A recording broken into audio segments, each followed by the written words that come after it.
저의 청소년 시절에 나온 그 소설 중에서 리차드 바크의 이 갈매기의 꿈, 아마 그 많은 분들이 읽고 듣고 하신 그 우화 소설인데요. 이 책 하면 떠오르는 문구가 가장 높이 나는 새가 가장 멀리 본다. 제가 오늘 이 설교를 준비하다가 문득 이 갈매기의 꿈이라는 이 우화 소설이 생각이 나가지고 검색을 해보니까 그 출판사 리뷰에 이런 내용이 있었습니다. 작가는 가장 높이 나는 새가 가장 멀리 본다는 삶의 진리를 일깨우며 눈앞에 보이는 일에만 매달리지 말고 멀리 앞날을 내다보며 저마다 마음속에 자신만의 꿈과 이상을 간직하며 살아가라고 이야기한다. 그 갈매기의 꿈에 나오는 그 주인공 갈매기는 다른 갈매기들은 그저 본능, 먹이를 먹어야 되겠다는 본능 때문에 하늘을 날지만 이 주인공 갈매기는 그런 것들을 뛰어넘는 자기의 꿈과 이상을 펼치기 위해서, 그래서 이제 우화 소설이죠. 제가 오늘 본문 말씀을 묵상하면서 또 본문에 나오는 다윗을 생각하다가 이 갈매기의 꿈이라는 우화 소설에 나오는 그 주인공 갈매기가 생각이 난 이유는 딱 이 다윗 왕이 그 꿈 때문에, 자기가 갖고 있는 하나님 주신 꿈과 이상 때문에 그렇게 하늘을 날았던, 꿈꾸던 인물이었다, 이렇게 이제 정리가 되기 때문에 제가 이 소설이 생각이 났던 것 같습니다. 시편 27편 4절에 보면 다윗이 이런 마음의 소원을 피력합니다. 내가 여호와께 바라는 한 가지 일, 그것을 구하리니 곧 내가 내 평생의 여호와의 집에 살면서 여호와의 아름다움을 바라보며 그의 성전에서 사모하는 그것이라. 내가 내 평생의 여호와의 집에 살면서 여호와의 아름다움을 바라보며 그의 성전에서 사모하는 그건, 이게 내가 바라는 한 가지 소원이다. 이게 참 저에게 너무 감동을 주는 순수한 그런 다윗 왕의 모습을 보는 것 같습니다. 이런 순수한 꿈을 갖고 있었기 때문에 다윗은 성전 건축이라고 하는 이런 꿈을 마음에 품을 수 있었지 않았겠습니까? 그런데 오늘 본문을 보면 참 마음이 아픕니다. 우리 하나님 너무 잔인하신 거 아닌가? 하나님께서 그 놀라운 성전 건축이라는 다윗의 꿈을 하나님이 막으세요. 그게 오늘 본문 역대상 22장 8절에 나오는데요. 여호와의 말씀이 내게 임하여 이르시되 너는 피를 심히 많이 흘렸고 크게 전쟁하였느니라. 내가 내 앞에서 땅에 피를 많이 흘렸은즉 내 이름을 위하여 성전을 건축하지 못하리라. 그러면서 그 아들 솔로몬을 통해서 그 일이 이루어질 거라고 하나님이 말씀을 하시는데요. 여러분, 이게 다윗 입장에서 너무 잔인한 말씀 아닙니까? 아마 그 보통 사람들 같으면요 엄청 상처받고 하나님 떠났을지도 모르겠습니다. 그런데 놀라운 건 이런 상황에서도 다윗은 전혀 상처가 없는 듯 보입니다. 하나님께 항변하고 하나님께 막 그냥 떼를 쓰고 이런 게 하나도 없습니다. 그 말씀을 그대로 수용합니다. 그래서 이제 이 말씀 바로 앞에 나오는 6절에 보니까 다윗이 그의 아들 솔로몬을 불러 이스라엘 하나님 여호와를 위하여 성전 건축하기를 부탁하여, 바로 수용하는 그런 태도 아닙니까? 아니, 이런 태도가 어떻게 가능했을까 생각해 보니까요, 이 6절에 그 답이 다 있더라고요. 방금 읽은 6절 말씀을 액센트를 달리해서 다시 한번 보십시오.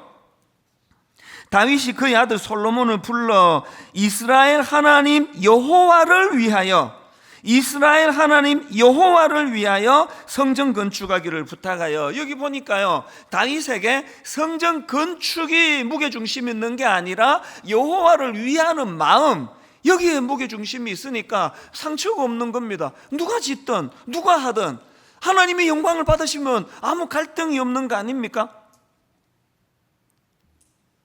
사도 바울도 마찬가지입니다. 로마서 14장 8절 우리가 살아도 주를 위하여 살고 죽어도 주를 위하여 죽나니 그러므로 사나 죽으나 우리가 주의 것이로다. 이런 고백을 하는 사도 바울이다가 보니까 여러분, 바울의 삶에 갈등이 없잖아요. 저는 이런 사도 바울이나 또 오늘 본문의 다윗 왕이나 이런 분들을 보면서 지난 저의 삶을 돌아보고 지난 저의 목회를 되돌아보면서 참 안 그러려고 애를 많이 썼음에도 불구하고 내 목회의 무게중심이 잘못되어 있을 때가 이게 참 많았구나, 반성을 하게 되는 겁니다.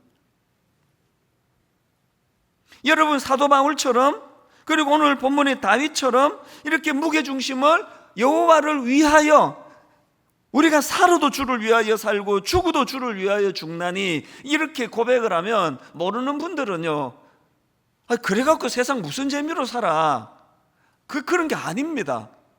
이런 중심을 갖고 살면 우선 삶에 갈등이 없습니다.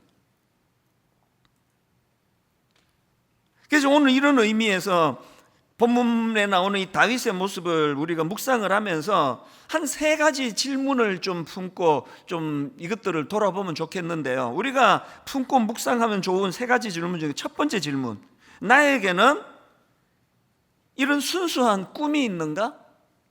여러분, 저나 여러분이 물어야 되는 거 아닙니까? 우리 다윗과 같은 이런 순수한 꿈이 있습니까?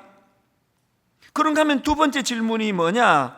그 꿈이 있다면 그 꿈이 자녀 세대로 계승이 되고 있는가? 여러분 다 아시지만 저희 아버지는 목회를 하신 목사님이셨지 않습니까?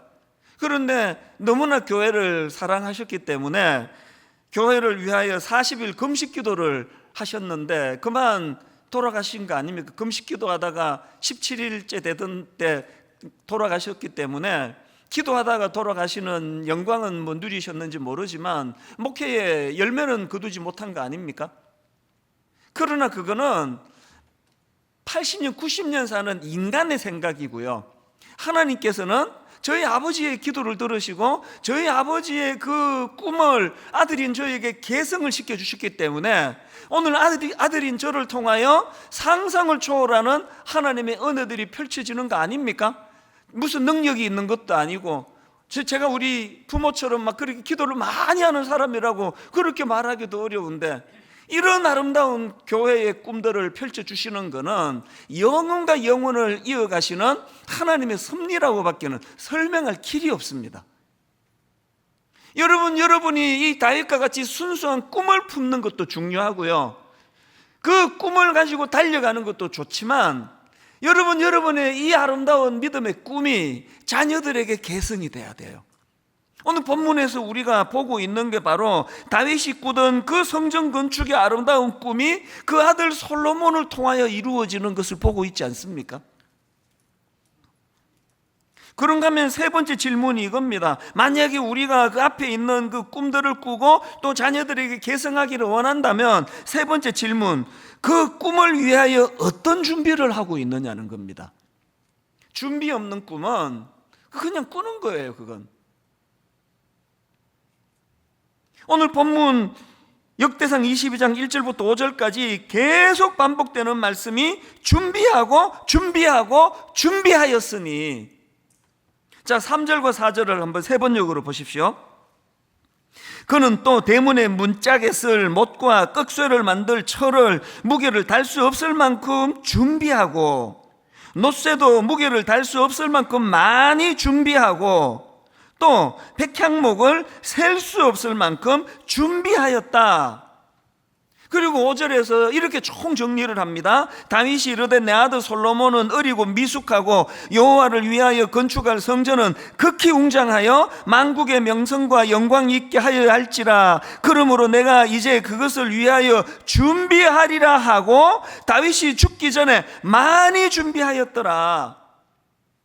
여러분, 꿈꾸는 것도 중요하지만 다윗처럼 그 꿈을 이루기 위하여 준비하는 게 필요하다고 한다면, 오늘 여러분 우리가 아까 그 주인공 갈매기처럼 그저 그냥 생존을 위해서 먹이를 찾아서 하늘을 나는 그런 초라한 갈매기가 아니라 하나님 주신 이 꿈 때문에 이것을 준비하는 마음으로 하늘을 비상하는 이런 그리스도인으로 살고 싶지 않으십니까?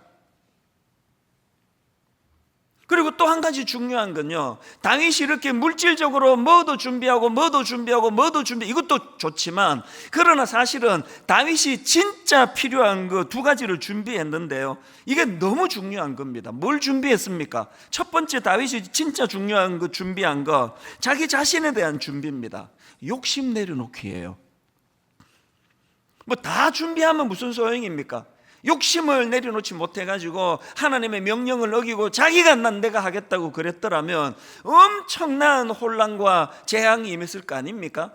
여러분, 하나님 주시는 꿈을 품기를 원하십니까? 준비하셔야 돼요. 뭘 준비합니까? 내 영혼을 위하여 자꾸 욕심을 내려놓는 이 훈련이 우리에게 준비되어져야 된다는 것입니다.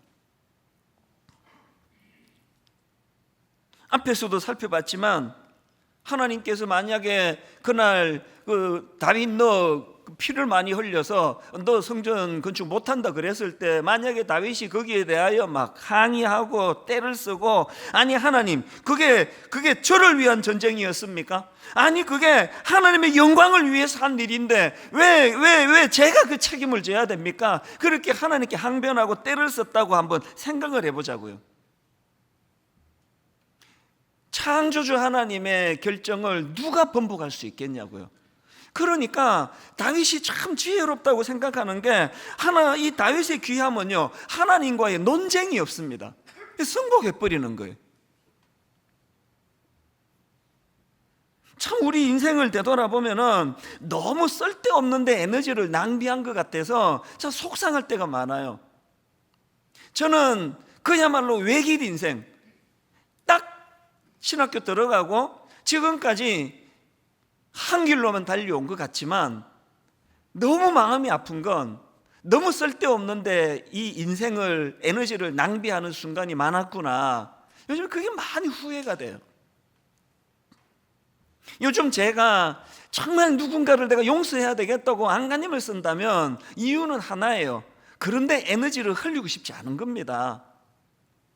가끔씩 이제 저를 아끼는 분이 막 메일이 와요. 또 뭐 누가 이런 가짜 뉴스를 만들었는데 대응해야 되겠습니다 그러고 저한테 메일을 보내주면 저는 부탁해요. 이런 거 나한테 보내지 말라고.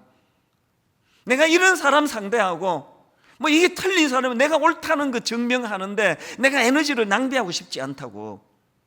이제 제가 뭐 얼마나 남은 목회의 에너지라고 그런데 내가 신경을 쓰겠냐고. 정말 하나님 아버지 제대로 한번 에너지를 흘려보내기 위하여 이런 자잘한 데 마음 쓰지 않기를 원합니다. 그런가 하면은 여러분, 지난 세월을 돌아보십시오. 우리 쓸데없는데 에너지 낭비 너무 많이 한 거, 그거 하나님과 논쟁하는 데 에너지를 많이 쓴 거 아닙니까? 아니 기왕에 믿기로 하셨다면 한번 전적으로 믿어 드릴 수 없습니까? 이 무슨 의처증 환자처럼 끊임없이 하나님에 대하여 의심하고 끊임없이 하나님에 대하여 승복을 못하면서 그런 거에다가 에너지를 얼마나 많이 보내시느냐고요.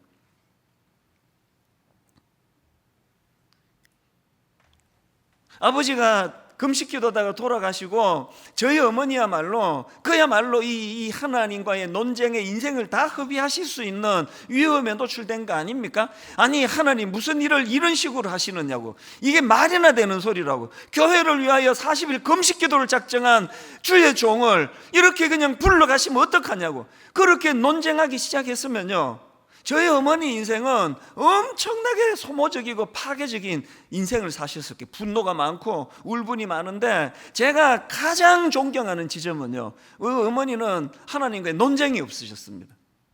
이해는 안 되지만 하나님 이렇게 일하시는 걸 승복하시는 겁니다. 그리고는 아들인 저에게 항상 네 아버지가 기도하다가 돌아가시는 영광은 누렸지만 어떡하니 돌아가셨는데 아들이 네가 아버지 뒤를 이어서 네 아버지가 못다한 목회의 꿈을 이루어 드려야 되겠다. 그래서 제가 지금 목사가 된 거 아닙니까? 여러분 인생을 그런 어떤 아무것도 아닌 사람하고 그냥 논쟁하고 이 사람이 털려먹은 걸 내가 증명하기 위하여 온통 그냥 밤을 새우며 신경 쓰는 이런 곳으로도 에너지 흘리지 마시고, 또 하나님과 다윗처럼 그냥 막 하나님 앞에 떼쓰고 싸우고 왜 그렇게 일하시느냐고 분노하고 그런 거 없이 깨끗하게 승복하고, 오늘 우리가 하나님 앞에서 자꾸 하나님 주신 꿈을 이루기 위해서 에너지를 절약해야 되고요. 그래서 집중해서 그 하나님 주신 꿈을 향해 나가는 것도 필요하고, 또 한 가지 자꾸 욕심을 내려놔야 돼요. 이 너무 집중하다가 보면, 제가 겪어봐서 알아요. 내가 해야 된다는 생각이 강합니다. 이거 내가 꾼 꿈인데 내가 해야지. 이게 가장 위험한 생각이에요. 다윗이 하나님 앞에, 아니 이거 내가 꾼 꿈인데 이게 왜 아들한테 하시느냐고, 내가 해야만 하겠다고. 이게 가장 위험한 거 아닙니까? 예전에 청소년 사역할 때 참 그 중등부가 진짜 어려워요. 아니 이게 집에 그 사춘기에 한 명만 있어도 막 온 집이 그냥 난리가 나는 집이 많대는데, 이게 그 사춘기에 시한폭탄 같은 애들이 제적이 1,400명, 막 교사들이 막 죽을라 그랬습니다. 진짜 힘들어요. 우리 중등부 교사 정말 우리가 기도해 드려야 돼요. 그래서 중등부 교사 오래 하는 분 많지 않습니다. 1년 하고 그만두시고 2년 하고 지쳐서 그만두시고. 그래서 이 중고등부 오래 하시는 분 진짜 존경스러워요. 그래서 제가 청소년 사역할 때 우리 중고등부 교사분들한테 제가 항상 그 교사 교육하면서 했던 앵무새처럼 반복한 이야기가 뭐냐, 여러분 우리가 울며 씨를 뿌렸기 때문에 울며 기쁨으로 단을 거두겠다는 이 생각 때문에 조급해지는 거라. 우리는 그냥 울기만 하자고, 딴 욕심 내지 말고. 얘들 잘 안 바뀝니다. 변하지 않습니다. 그래서 우리는 그냥 울며 씨를 뿌리기만 하면 나중에 누군가가 기쁨으로 단을 거둘 거라고. 내가 울며 씨를 뿌렸으니 내가 거두어야 된다는 이 욕심만 내려놓으면 청소년 사역이 훨씬 즐거울 거라고. 아니나 다를까 지금 뭐 한 20몇 년이 지나고, 그때 제자아이들이 이제 40대 막 50대 초반도 있습니다. 너무너무 달라졌어요. 이게 뭐가 되겠나 하는 앨수록 더 달라져 있더라고요. 저는 요즘 종종 저를 돌아보면 제가 우리 중고등부 교사들에게 했던 권면을 이제는 이걸 나에게 해야 되는 거다. 분당구역에 내가 개척했으니까, 내가 울며 씨를 뿌렸으니까 내가 여기서 기쁨으로 단을 거두어야 되겠다는 게 이게 가장 위험한 생각이구나. 하나님, 저는 그냥 울며 씨만 뿌리게 하시고 이제 29교로 분산되고 새로 시작하는 이 교회들을 축복하면서 하나님, 그들이 기쁨으로 단을 거둘 수 있도록 넉넉한 마음으로 축복하는 그런 목사가 되게 해주세요. 이 사정을 모르시고 지난주에도 어떤 성도님이 이찬수 목사가 너무 야속하다고, 우린 이렇게 그냥 힘들게 지금 결단을 하고 있는데 목사님은 그냥 막 설교 시간에 계속 가라는 소리만 한다고, 우리 마음을 너무 몰라주는 거 아니냐고 막 그렇게 항변을 한다고 그래가지고 진짜 내 마음을 모르신다고. 난 더 울고 싶어요.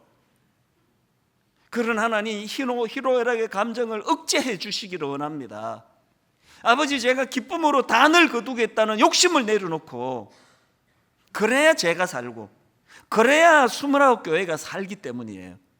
여러분, 우리가 한번 하나님 앞에서 제대로 주신 꿈을 펼치기 위하여 다른 어떤 것보다도 뭘 준비해야 되느냐, 욕심을 내려놓고 하나님 주시는 그 마음을 수용하는 이 준비가 일어나게 되시기를 바랍니다. 또 하나, 두 번째로 준비할 게 하나 더 있는데요, 자기 자신에게는 욕심을 비우는 깨끗한 마음을 준비해야 된다면 두 번째로 다윗이 한 거, 자기 아들 솔로몬에 대하여 믿음으로 무장시키는 준비를 시켰다는 사실입니다. 자, 오늘 본문 11절부터 13절 한번 그 아비의 마음을 가지고 한번 이 내용을 한번 천천히 읽어보십시오. 다윗의 심정을 가지고. 이제 내 아들아, 여호와께서 너와 함께 계시기를 원하며 내가 형통하여 여호와께서 내게 대하여 말씀하신 대로 내 하나님 여호와의 성전을 건축하며 여호와께서 너에게 지혜와 총명을 주사 너에게 이스라엘을 다스리게 하시고 너의 하나님 여호와의 율법을 지키게 하시기를 더욱 원하노라. 그 다음 13절에 이 애절한 아버지의 마음을 한번 보세요.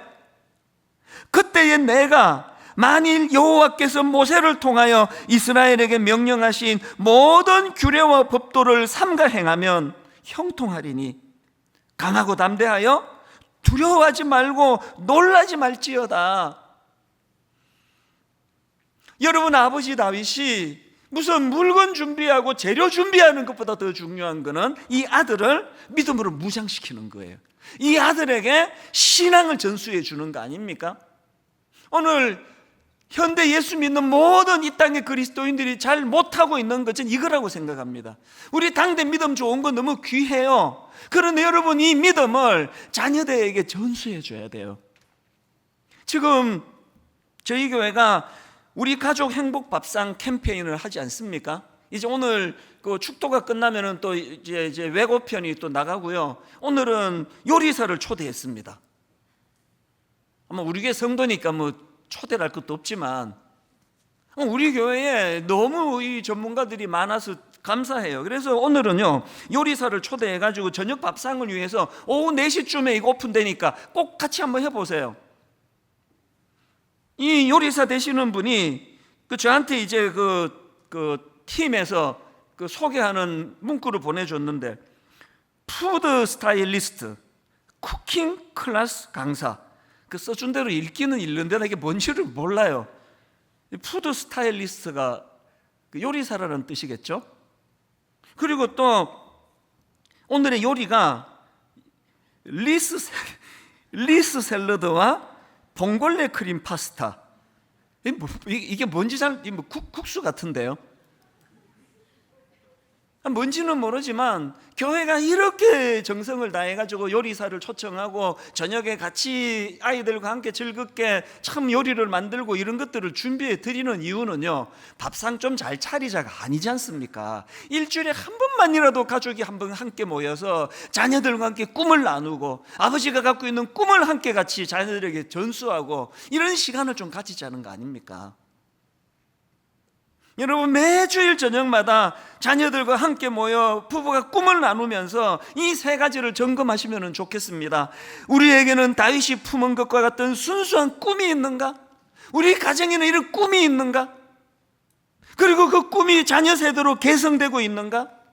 우리는 그 꿈을 위하여 어떤 준비를 하고 있는가? 우리는 그냥 먹이를 찾아 하늘을 나는 그런 초라한 그런 존재가 아니라 하나님 아버지 꿈을 갖고 비상하는 그런 주인공 갈매기 같은 인생이 되기를 원합니다. 저녁마다 함께 이것을 나누시면 좋겠습니다. 이런 차원에서 저는 창립 19주년을 맞아가지고 그동안 파편으로 계속 던져오던 4가지 비전을요, 이제는 한데 묶어서 오늘 제가 간단하게 설명하고 이후로 홈페이지에서 이 꿈들이 계속 연결을 가게 될 줄로 믿습니다. 이 4가지 꿈을 저는 오늘 다시 한번 주님 이름으로 선포하기 원하고 기도 제목으로 삼기 원하는데요, 첫 번째가 드림센터 사회환원에 대한 꿈입니다. 왜 이걸 제일 먼저 이야기하느냐? 이제 남은 숙제가 이거 하나라고 생각합니다. 이후에 우리 교회로 오신 분들을 위해서 한 번은 정리해 드려야 되는데요, 드림센터 사회환원이 어떻게 시작하게 됐느냐 하면은, 저희 교회가 출석이 2만 명을 넘었을 때까지 주중에 모일 데가 없었습니다. 왜냐하면 주일날 이 송림 중고등학교를 빌려서 쓰다가 보니까 이 학생들이 이제 주중에 학교로 오면은 저희는 쓰기가 어렵잖아요. 그래서 이게 2만 명이 넘어서는데도 이 주일학교 공간도 없고 주중에 모일 데도 없어가지고 우리 장로님들이 고생 많이 했습니다. 인근에 20몇 군데를 임대할 때를 다 뒤졌는데요, 이만한 사이즈를 쓸 수 있는 공간이 없는 겁니다. 그러던 차에 드림센터 매각을 누가 전해 듣고는, 그래서 이제 당회에서 되파는 조건으로 이거 임대하는 심정으로 이거를 우리가 구입하자. 그렇게 하고 드림센터를 저희가 이제 구입을 했는데요, 사실 저는 드림센터에 입주하는 그날부터 마음이 힘들었습니다. 왜냐 하니까 지금 미자립 교회가 이렇게 많고 그 막 그냥 습기 많은 지하 불편한 곳에서 예배를 드리는 작은 교회들이 이렇게 많은 현실에 우리 자갈 편하게 지내자고 이게 무슨 12층짜리 건물을 쓰는 이게 옳은 건가? 이 마음에 굉장히 제가 죄책감이 드는 겁니다. 그래가지고요, 저는 한때 드림센터에서 손님을 못 만났습니다. 약속하면은 율동공원에서 만나고 식당에서 만나고 그랬습니다. 그러고 있는 차에 여러분이 이미 다 알고 계시는 그 새벽 3시에 어느 새벽 3시에 하나님이 저에게 1만 소도 파송 운동이라는 이 꿈을 주셨던 그날 새벽에 같이 약속을 드렸던 게, 하나님 우리 이 드림센터를 딱 10년만 쓰고 사회에 환원하겠습니다, 그 약속을 드린 거거든요. 더 정확하게 하나님 이 건물을 팔아가지고 한번 이것을 다음 세대를 살리는데 이 기금을 쓰겠습니다, 그렇게 약속을 드렸거든요. 그건 제 꿈이고요. 그게 뭐 내 마음대로 되는 겁니까? 이제 당의 절차를 거쳐야 되고 또 공동의회를 거쳐야 되는데 이걸 누가 찬성하시겠냐고요. 아니, 드림센터라고 눈물의 헌금을 하시고 우리 자녀와 자녀의 자녀까지 복받는 공간이 되게 해달라고 울며 기도하는 성도님들이 입주한 지 몇 달 됐다고 이거를 10년만 쓰고 내놓자 그러면 말이 되느냐고요. 그해 12월 첫째 주일날 공동의회를 열어가지고요, 1부부터 5부까지 모든 성도님이 참여하는데 이 가평 드림센터를 사회에 환원하는데 찬성 1번, 반대 2번 투표했는데 기적이 일어난 겁니다. 97%가 찬성을 해주셨어요. 이게 하나님 뜻이라고. 그때부터 제가 잠을 잘 못 자는 겁니다. 이제 하나님 저 드림센터가 정말 제대로 잘 쓰임을 받아야 내가 발을 뻗죠. 저게 그냥 막 그 파리만 날리고 있으면 내가 성도님들한테 이거 죄 짓는 거 아닙니까? 이제 이 꿈을 같이 꾸자고요. 너무 신기한 게요, 이 설교를 준비하는 바로 얼마 전입니다. 아니, 어느 회사에서 내놓지도 않았는데 이걸 자기가 구입하겠다고 매입 제안서를 보내왔어요. 금액을 보고 깜짝 놀랐습니다. 1,400억 원에 팔라는 겁니다.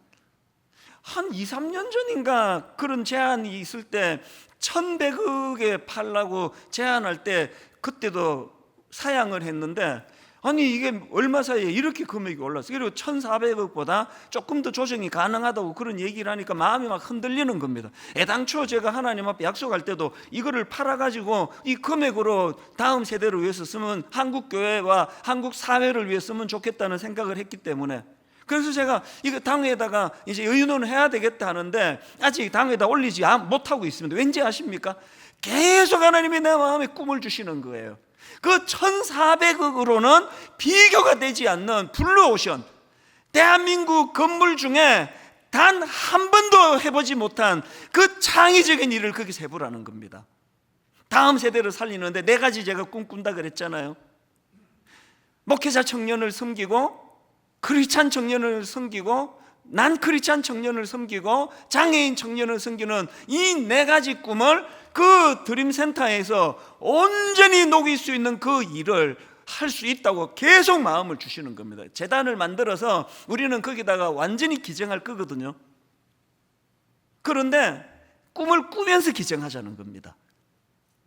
여러분, 오늘부터 제가 정말 눈물로 호소합니다. 저 드림센터에서 막 마음으로 막 생각하는 겁니다. 혼자서 1층 2층을 다 터서 오늘 이 취업이 너무너무 안 된다고 어려워 좌절하는 우리 청년들에게 예수 믿는 청년, 예수 안 믿는 청년 가릴 거 없이 거기서 고용박람회가 일어난다면, 너무나 지쳐있는 우리 다음 세대 청년들이 거기 가서 커피 한잔 하면서 참 각 분야에서 성공한 사업가들이나 명사들이 거기서 우리 젊은이들 등을 두드려주고 참 여러 가지 것들을 가르쳐주고 제안해주는 이런 일이 일어난다면 막 꿈을 꾸는 겁니다. 같이 꿈을 꾸자고요. 단 한 번도 대한민국 건물에서 일어나지 못한 그 일들을, 그래서 저는 혼자 이런 꿈도 꿉니다. 지금 우리 청년들의 자살이 그렇게 많다는데, 하나님 저 드림센터가 다음 세대 청년이 이것도 안 되고 저것도 절망스러워 좌절할 때 마지막 죽기 전에 마지막으로 꿈꾸며 들리는 곳이 되기를 원합니다. 내 이제 아무 희망이 없어, 저 드림센터 한번 들렀다 가야 되겠다. 거기서 새로운 꿈을 얻을 수 있는 이런 공간을 만들 수 있겠습니까? 있으리라고 저는 믿습니다. 이게 우리들의 꿈이에요. 장애인들을 위해서 저 드림센터에서 지금 이미 시작했습니다. 저 드림센터에서 주간보호센터, 또 장애인 직업 적응 훈련 시설, 지금 저희가 하고 있는 장애인 주간보호센터는요 35세부터 55세 중장년 장애인 주간보호센터예요. 왜 그런 일을 했느냐, 이상하게도 어린아이들 주간보호센터는 많은데 이 35세 이상, 제가 알기로요 35세 이상 중장년 장애인 주간보호센터는 분당 우리 교회가 1호라고 저는 알고 있습니다. 그 일들을 하자는 거죠. 발달장애인들 우리 꿈터 직업 적응 훈련을 통해 꿈을 심어주자고요. 그런 일들이 가능하겠습니까? 가능하다고 저는 믿습니다. 그런가 하면은 두 번째, 세 번째, 네 번째는 다 아시기 때문에 간단하게 제가 짚고 넘어갈 수 있는데요 1만 성도 파송운동, 지금 29개 예비 단임 목사님들하고 같이 꿈을 꾸면서 그 일을 하는데 제가 날마다 기도하며 호소합니다. 하나님, 이것이 이벤트가 되지 않기 원합니다. 불꽃놀이가 되지 않기 원합니다. 한번 불꽃 파박파박 하고는 그냥 허무하게 사그라드는 그런 것이 아니라 하나님 1만 성도 파송 운동이 29개 교회와 더불어 하나님 한국교회의 미자리 교회와 다음 세대의 목사님들에게 꿈을 심어주는 무브먼트가 되기를 원합니다. 운동이 되기를 원합니다. 여러분, 이 꿈을 놓고 기도해 주지 않으시겠습니까? 가평 우리 마을, 그 할머니의 눈물 젖은 엄청난 그 헌금과 그 소식을 들으신 우리 귀한 성도님 부부, 가평에 2만 평의 땅을 기증하는 것으로 시작한 가평 우리 마을이, 저는 이것 때문에 수년을 잠을 이루지 못했습니다. 이분들한테 죄인이 될까 봐. 교회 수양관 같은 거 만들면 되겠습니까? 그분들의 그 귀한 그 헌신을 가지고. 이제 제가 자신이 좀 생겨요. 이제 되겠다. 하나님이 이 랜드에 아무런 대가를 바라지 않는 이 랜드 회장님과 그 이해가 안 되는 섬김을 제가 보고 수많은 직원 전문가들이 가평 우리 마을을 도와주겠다고 자발적으로 모여드시는 이런 것들을 보면서 이거 하나님이 이제 이게 허락하신 거구나. 저는 가평 우리 마을을 놓고 꿈꿉니다. 하나님, 가평 우리 마을은 지친 사람들의 쉼터가 되기 원합니다. 치유의 장소가 되기 원합니다. 회복의 장소가 되기 원합니다. 무엇보다도 하나님, 그 장소는 장애인들과 같은 사회적인 약자들이 함께 꿈꿀 수 있는 동산이 되기를 원합니다. 이거 너무너무 가슴 벅찬 꿈 아닙니까? 내년 3월에 오픈할 거예요.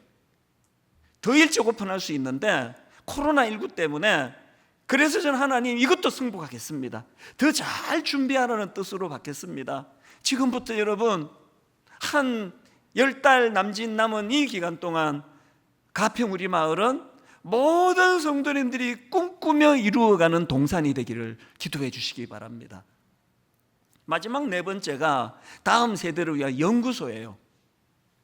앞에 세 가지가 하드웨어를 구축하는 거라면 이 연구소는 소프트웨어예요. 그저께 제가 어느 기사에 보니까 크리스천 부모 자녀 신앙 교육 방법 배우고 싶다. 무려 82%가 목말라 한다는 겁니다.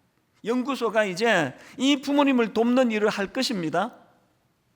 연구소가 이제 미자리 교회가, 교회는 시작이 됐는데 목회를 어떻게 해야 되는지 잘 모르는 젊은 목회자들을 위하여 제가 경험했고 우리 윗대 어른들이 경험한 모든 것들을 다 전수시켜주는 그런 아름다운 열매 일들이 우리 연구소를 통해, 세미나를 통해 이루어지게 되기를 기도해 주시기를 바랍니다. 이제 이 내용들이 홈페이지에 하나하나 이제 살이 붙고 또 꿈이 더 연그러지고 다듬어져 갈 것이고요. 그리고 우리 다음 주일날 창립 19주년 헌금을 드릴 때에 하나님 이 일들을 가슴 벅찬 마음으로 헌금하기 원합니다. 저는 꿈꾸는 게 있습니다. 유산 안 남기기 운동이에요. 충분히 자녀를 섬기고 또 교육시키고 배려하고 양육하고 그렇게 하고 남는 건, 그건 이 사회를 위한 거, 한국교회를 위한 거. 그래서 가평 우리 마을, 또 드림센터, 이 모든 것들이 수많은 이런 헌신자들과 봉사자들과 또 물질을 통해서 이루어지는 꿈을 같이 꾸자는 거죠. 결론을 이렇게 맺기 원합니다. 오늘 창립 19주년이고요. 그리고 또 이 4가지 꿈을 정리해서 선포하는 날로 제가 준비를 했는데, 제가 어느 순간 너무 하나님께 감사하며 놀랐던 게, 여러분, 오늘은 성령 강림 주일입니다. 일부러 이 날짜에 맞춘 거 아닙니다. 지난주 하나님이 제 마음에, 이 목사, 네가 4가지 꿈 좋은데 네 지금 너무 힘이 들어갔다. 네가 하려고? 네가 하는 게 아니야. 여러분, 요엘 2장 28절에 그 후에 내가 내 영을 만민에게 부어주리니 너희 자녀들이 장래 일을 말할 것이며 너희 늙은이는 꿈을 꾸며 너희 젊은이는 이상을 볼 것이라. 요엘 선지자가 하나님께로부터 받았던 이 놀라운 꿈을 선포했는데, 이 꿈이 언제 이루어졌습니까? 그 침묵기라는 끔찍한 영적인 암흑기를 지나가고 언제 이 꿈이 이루어졌습니까? 사도행전 2장에서 성령이 강력하게 역사할 때. 다 아시잖아요. 사도행전 2장 16절, 이는 곧 선지자 요엘을 통하여 말씀하신 것이 일렀으되 하나님이 말씀하시기를 말세에 내가 내 영을 모든 육체에 부어주리니, 말세에 내가 내 영을 모든 육체에 부어주리니 너희의 자녀들은 예언할 것이요 너희의 젊은이들은 환상을 보고 너희의 늙은이들은 꿈을 꾸리라. 제가 선포한 이 4가지 모든 꿈은 언제 이런 일이 일어난다고요? 말세에 내가 내 영을 모든 육체에 부어주리니. 성령 충만을 추구하는 저와 여러분 되시기 바랍니다. 단임 목사가 하는 거 아닙니다. 제가 하는 거 아닙니다. 제가 하려고 설치는 그 순간 망하게 될 줄로 믿습니다. 성령님이 하세요. 성령님이 꿈을 주시고 성령님이 이루어 주시는 힘 주시는 줄 믿습니다. 이 꿈을 놓고 기도하자고요. 결론 이렇게 맺기 원합니다. 우리의 회개, 하나님, 제가 너무 에너지를 쓸데없는 데 낭비했습니다. 하나님, 이 귀한 하나님 주신 이 생명 너무나 쓰잘데없는 데 에너지를 낭비하고 살았습니다. 지금부터라도 다윗처럼 하나님 주시는 꿈을 갖고 그 꿈이 나를 아침에 일으켜 세우고 그 꿈이 잠자리에 들 때 기쁜 마음으로 잠자리에 들 수 있도록 하나님, 꿈 없이 하루를 시작하지 않게 해주시고 하나님, 꿈 없이 하루를 마감하지 않도록 도와주시기 원합니다.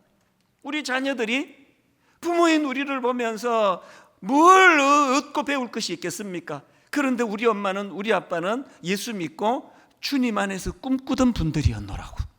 저에게 우리 아버지가 그런 분이에요. 저에게 제 어머니가 그런 분이에요. 경험해 보니까요, 그것만으로 자녀 교육 충분하다는 걸 제가 경험해 봤습니다. 저는 오늘 창립 19주년 설교 후 찬양을 가슴 설레이게 준비했습니다. 개척 이후로 매 예배 시작마다 영광송을 불러드렸는데, 어떤 영광송은 수년을 같이 불렀고요, 지금 우리가 드리고 있는 이 영광송 바로 앞에 드렸던 이 찬양을 얼마나 오랫동안 꿈꾸면서 내 사모하는 주님 온 세상 구주시라, 내 사모하는 주님 영광의 왕이시라 두렵고 떨리는 마음으로 선포하며 예배를 시작했던 오늘 이 찬양을 설교 후 하나님 주시는 꿈을 정리하면서 하나님께 불러드리기 원합니다. 여러분, 이 찬양 들으실 동안에 마음으로, 벅찬 마음으로, 주님, 내가 나이가 지금 50인데, 내 나이가 60인데, 내 나이가 30인데 그동안 아버지 쓸데없는데 내 인생의 에너지를 너무 많이 낭비한 것 같습니다. 오늘 이후로 성령님과 함께 집중하기 원합니다. 꿈꾸기 원합니다. 그 꿈을 위하여 준비하기 원합니다. 우리 찬양팀과 더불어서 너무너무 떨리는 마음으로 이 찬양 같이 부르기 원합니다.